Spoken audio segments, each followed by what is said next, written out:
Definitely the most ridiculous I've ever seen. By some little guard. Late at night, when everyone's asleep, the disguised crown prince, Li Yan heads out on business.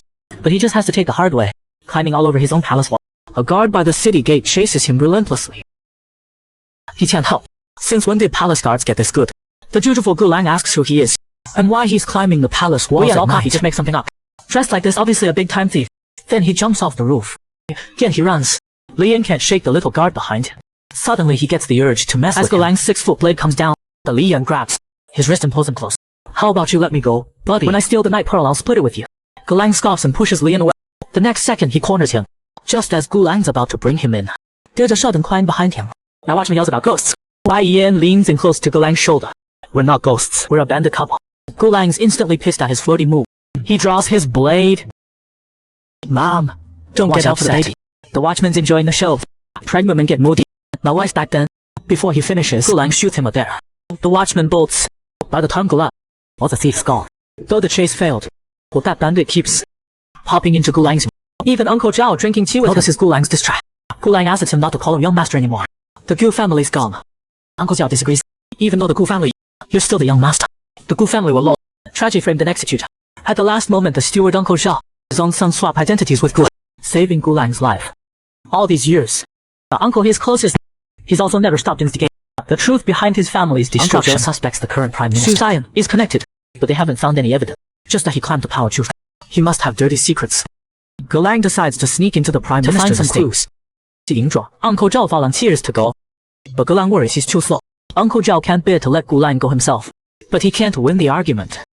He gives in. Gulang tells him to relax. Nothing will go wrong. But something does go wrong. When guards start searching, Gulang hiding in a corner. A familiar figure. Li Yan grins. Mom! You're here to steal Gulang ignores him, quietly watching the passing guards. Something's definitely fishy. Li Yan's not letting him off.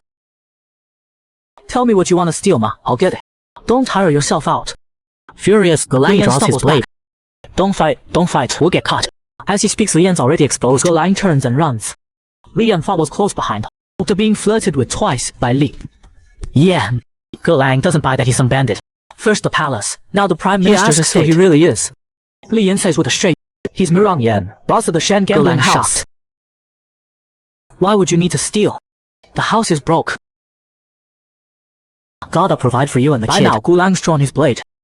But Mirang Yan keeps running his mouth. You're allowed to give birth and still guarding walls. It breaks my heart. Even the guards behind them feel awkward. Why are these two thieves fighting each other? Better not get involved in their drama. Moments later, Mirang Yan suddenly gets serious. Do you have a grudge against the prime minister? Gulang asks why he's out. You're a palace guard. This reminds Gulang of the day before, chasing Mirang Yan on the palace walls. He turns and warns Mirang Yan, don't let me catch you again. The next second, Gulang speaks. Mirang Yan's hugging his waist. They're dragging along behind, inviting him out for drink. Gulang can barely stand being dragged. He asks, didn't you say you were broke?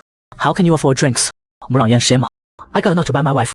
From that day on, calling him wife constantly. Gulang's embarrassed and furious on the street. He yells at him to stop calling him that. Mirang Yan flutters his lashes. Can't help it. I still don't know your name, Gulang says, without looking back. And so, it's Gulang. Gulang gets used to Mirang Yan's shameless talk. On Mirang Yan's birthday, Gulang isn't too fishy. But Mirang Yan can't bring himself to eat them. He keeps them in the gambling house pot. When Gulang asks, he just says, they're a love token from his wife, can't eat them. He names them. One's called Musailai, the other's Gu Xiyan. Gulang only knows scheming is the boss of Shanhe gambling house. He doesn't know his real identity. Everyone knows the crown prince, who obsessed with immortality pills. But he hasn't even seen the crown prince. Oh, Gulang's indifferent. Why would I want to see him? I heard the prince is a handsome and charming. You might fall for him. Gulang thinks that's Rico. He says firmly he won't. Mirang Yan's intrigued. Why not?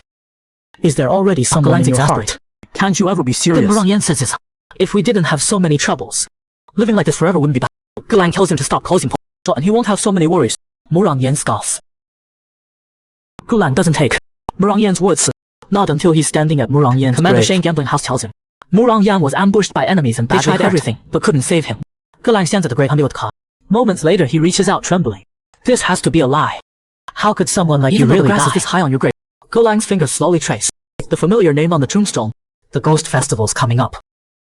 On a rainy night like this, Li Yan looks at his book seriously. Hansen says, "Wonder who's thinking on the Ghost Festival." When he was little, his mother told him that on the Ghost Festival, their loved ones light river lamp to guide the spirits home. Ge Lang thinks of the dead Murang Yan again. When Ge Lang hands the lantern, Ge Fang, the second boss of Shang, Sun Fang's confused. "I never float lantern." Ge Lang reminds him it's the 15th. Sun Fang still doesn't get it. He tells Ge Lang to head home, so ghosts don't drag him away. Right now Murang Yan's burning inside. He suddenly sneezes. Murang Yan says he's fine, but wonders if Ge Lang's thinking of him. Hao Duxian reminds the prince to take care of himself. Murang Yan quietly turns around and grabs something, telling him not to worry. He pulls out a bottle of pills. "I spent 3 days making this elixir. It restores energy and blood. Prime Minister Shu, it's a token of my..." Xu Zhiyan's eye twitches. He starts to say he's hungry, shoving the pill into Xu Zhiyan's mouth. It dissolves in and slides down his throat. Xu Zhiyan frantically tries to spit it out. Pats his back. This pill is super nutritious. "Don't be shy, Prime Minister." The Prime Minister looks with a bad feeling. Murang Yan shamelessly asks the Prime Minister how he feels after taking his medicine. Any changes? The moment he finished, Xu Zhiyan's stomach gurgles. Breaking into a cold sweat, he says he has to go. Murang Yan thinks to himself, "Finally got rid of him. Gotta hurry." Suddenly he hears a thud sounds from the roof. He looks up and sees a shadow flash by. No way. Who could break into the East Palace? He immediately gives chase. Murang Yan realizes someone's tailing. The instant he turns, Ge Lang's behind him. When he sees it's Ge Lang, he's surprised. But in that moment, Ge Lang yanks off his mask. He thinks, "Oh no, shouldn't be lying on duty today." He grabs Ge Lang's wrist and pings him to the ground. Ge Lang didn't expect it. Before he can see the guy's face, he's pinned underneath. What kind of move is this? Let go. He doesn't want Ge Lang to recognize him as Murang Yan or as the Crown Prince. But it's too late now. Ge Lang's embarrassed and furious. He barely gets out the when a pebble flies in and hits his neck. He passes out instantly. Eunuch Shen lands lightly on the roof. "I don't care. This servant saw nothing. Your Highness, carry on." And just wouldn't step in. He just asks why Ge Lang was on duty tonight. Explains his roommate. Wu Liu drank too much during the day, so they switched shifts. Murang Yan panics. "Wait." Eunuch Shen grins like an aunt. "If your Highness isn't happy, I'll transfer Wu Liu tomorrow." Murang Yan's annoyed. He asks where Ge Lang lies. He carries Ge Lang to his quarters. Eunuch Shen he's not leaving the palace tonight. Wants to check out his place. He also orders Yuna to arrange a new identity. He's moving into Ge Lang's room. The first night, he's all over the little guard, then pretends he was dreaming. The little guard keeps thinking about the Dianqi he's dead. Deep down, Ge Lang's always felt Murang Yan didn't really die. So in his dream, he asks Murang Yan where he's going. Murang Yan says next year, same time he'll come see. Remember to let her land. Ge Lang looks sad. Why next year?